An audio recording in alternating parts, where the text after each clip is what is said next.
सामीन, आईजी पंजाब इरशाद फरमाता है कि बस करो, पंजाब पुलिस को गालियां ना दो, हमें गालियां ना दो।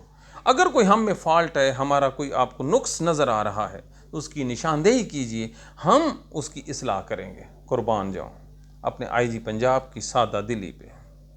आज 5 अगस्त को आईजी पंजाब साहब ज़रा सुनिए, अपनी पुलिस की तरबियत पे ज़रा गौर कीजिए। 5 अगस्त को सुबह के टाइम 70 साल की बूढ़ी एक औरत वालदा रेहाना डार ऐवान अदल लाहौर पहुंचती है। उसके हाथ में कोई झंडा नहीं होता, कोई वेपन नहीं होता, कोई स्टिक नहीं होती।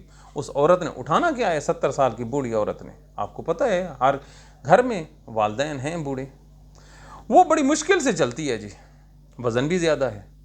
तो वहाँ पर पंजाब पुलिस का एक ऑफिसर जिस ढिठाई से और जुल्म के अंदाज में, बेअदबी मैं कहता हूँ, ना सिर्फ उसको गालियाँ दी बल्कि उसको कहा इंतहाई सख्त अल्फाज में कि इसको उठाओ। फिर पंजाब पुलिस के जवानों ने उस औरत को, हालांकि लेडीज़ को पकड़ना चाहिए था, वहाँ पे पहले मर्दों ने पकड़ा और यहाँ से उठाकर उसको घसीटना शुरू कर दिया। घसीट के आगे फिर लेडी पुलिस को दिया है। और फिर लेडी पुलिस जब उसको वैन में बिठाती है, पाकिस्तानियों ज़रा गौर कीजिए आप, हर के घर में माएँ बहनें हैं, इसकी इज़्ज़त लाजिम होती है। तो वो वज़न ज़्यादा था, वहाँ पे लेडी जो पुलिस थी उसे उठाए नहीं जा रही थी रेहाना डार। तो फिर वो गालियाँ निकालना शुरू करता है रेहाना डार को भी और अपनी पुलिस कांस्टेबल को भी। सुनिए आप कैमरे में गालियों की गूंज। और फिर उसको उठा के पीछे से धक्का दे के घुटनों के बल वो गिरती है औरत। हम पूछते हैं क्या एहतजाज करना फंडामेंटल राइट नहीं है आईजी पंजाब साहब? अगर फर्ज मौल गिरफ्तार अब ना करते, उसने क्या कर लेना था? मरियम नवाज की हुकूमत गिर जानी थी, मुल्क में लॉ एंड ऑर्डर क्रिएट हो जाना था।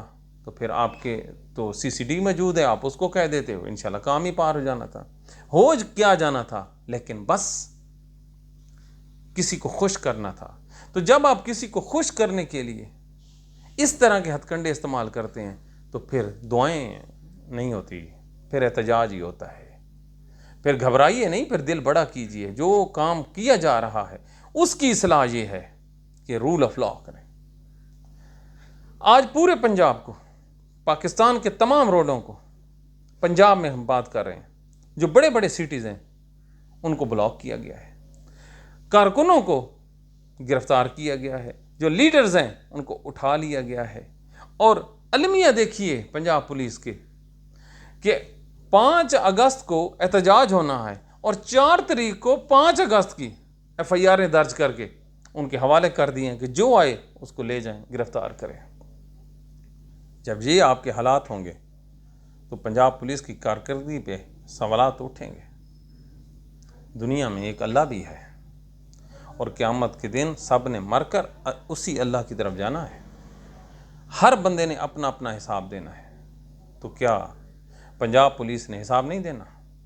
आज जितना दिल दुखाया है पाकिस्तानियों का इस बूढ़ी औरत को गिरफ्तार करके और जो इन्होंने सलूक किया है, कुर्बान जाऊं, ये मशरकी रवायात के अमीन हैं। मैं तो पूछता हूं PTI कैसे, कि वो इन लम्हात को कैसे भुला देंगे। PTI की जो लेडीज़ हैं वो अक्सर हर जगह यहीं गिला करती हैं कि उनके साथ इंसाफ नहीं होता।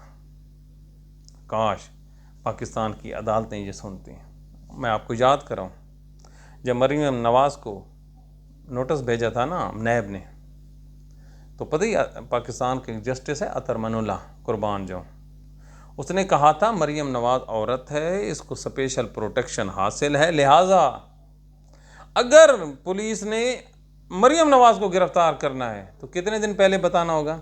10 दिन, 1 हफ्ता नहीं, 1.5 हफ्ता कि मौसूफ़ा अपनी तैयारी कर ले, अपना बंदोबस्त कर ले। मुल्क से बाहर जाना हो तो बेशक चली जाएं। क्यों? 10 दिन का टाइम अदालत पहले बताएगी। क्यों? लेडीज़ हैं। तो मेरे ख्याल में रेहाना डार तो लेडीज़ नहीं थी, मुझे नहीं लगता। इसका जो शनाख्ती कार्ड है वो गलत बना हुआ है। PTI की जो औरतें हैं उनका स्टेटस बिल्कुल उसका नहीं है।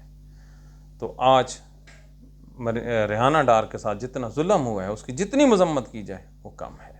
पाकिस्तानियों, आवाज़ उठाइए आप अपनी वालदैन को सामने रखते हुए इस बर्बरियत के अगेंस्ट। ऐसे नहीं औरतों को गिरफ्तार किया जाता, ऐसे नहीं माओं को थप्पड़ मारे जाते।